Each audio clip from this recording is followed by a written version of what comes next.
Oh, maybe I ran out of storage. Oh shit. Yeah. Okay. You So can trim it. cool. So basically, Jolly West visited Jack Ruby in his cell. Before Jolly West visited Jack Ruby in his cell, Jack Ruby was sane, talking, kind of fine. You know, he killed somebody. He's not totally fine, but kind of fine. After Jolly West visited Jack Ruby in his cell, Jack Ruby was crazy. Like, he was completely incoherent. He thought that like there was going to be like a new like Holocaust or something. He was totally like ranting, like totally insane, to the point where like he was so crazy they like didn't interview him for like the Warren Commission report. Like, he was in none of like the investigations and stuff like that, because like all of his stuff would be dismissed, since like he was kind of like totally just like foaming at the mouth crazy at that point.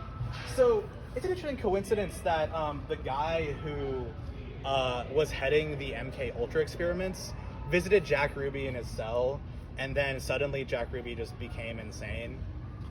Especially when you consider the point of the MK Ultra experiments, which is to brainwash people and to like turn them kind of crazy. So that's a little weird, right? Yeah.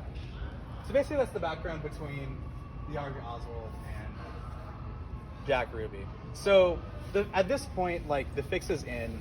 The word conspiracy theory only comes into like the popular lexicon around late 63, early 64. The CIA approaches journalists and newspapers and stuff like that and starts to like use the word conspiracy theory more in order to discredit people that try to look into this assassination. And the funny thing about that is, like, every year there's like more stuff that we learn. Like, just for example, just like literally last year, there was new documents that were uncovered that suggested that Lee Harvey Oswald himself was involved with another CIA operation prior to the JFK assassination. And if that thread is fully kind of like followed through, that would definitively prove that Lee Harvey Oswald was a CIA asset before the JFK assassination, which obviously, you know, kind of throws a big wrench into the whole official narrative that like he was just kind of this lone assassin, crazy Marxist guy that loved Cuba, or that loved Cuba. So yeah, that's interesting. Anything else?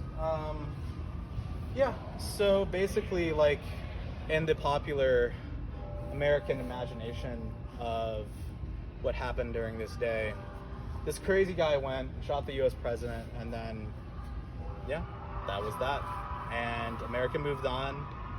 We don't have to think about JFK's potential anti-imperialism rhetoric anymore. We don't have to think about the fact that JFK, just days before the assassination, signed a document that called for like pretty much all troops to pull out of Vietnam.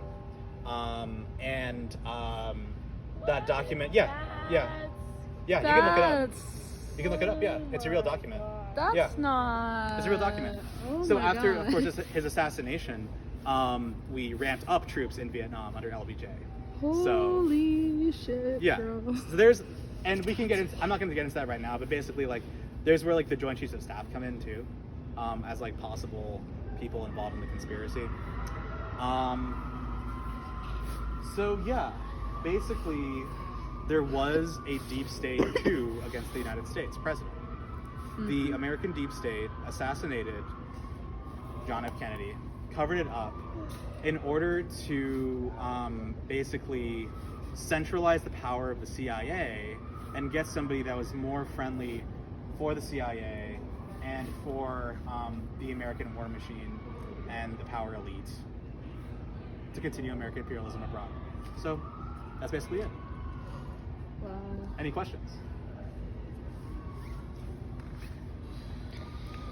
Just thank you, because that was really informative and really crazy about the Vietnam thing. The Vietnam angle is really interesting, and really wild. Oliver Stone's film JFK kind of like goes more into details with that. His film is outdated.